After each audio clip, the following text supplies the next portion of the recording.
Hello, I'm Will Gompertz, the BBC's arts editor, and I have a small confession to make. These fingers aren't remotely green. They've hardly done any gardening in their lives at all. I do a bit of mowing and the odd bit of hedge clipping and of course a touch of weeding.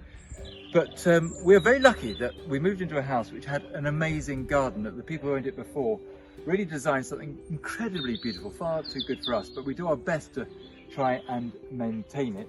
So lovely sort of box hedging and sort of the way it's been designed into a sort of a couple of little rooms. But this is particularly lovely at this time of year, which is a small orchard area, which is, well, let's be honest, it's overrun by cow parsley.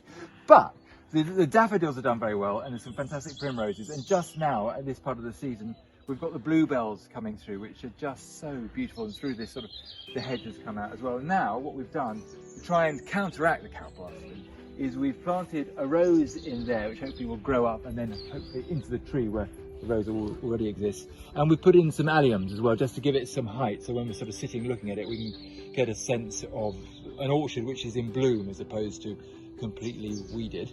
And then of course we have got these lovely apple trees, and it's just so beautiful this time of year, with this blossom, with the white and the pink playing on each other, with the sun streaming through. And there, just at the back of the apple tree, is a rose which, when it blossoms in June, is just sensational. So it's a wonderful garden. To be honest, we don't deserve it, but we have got it and we really appreciate it.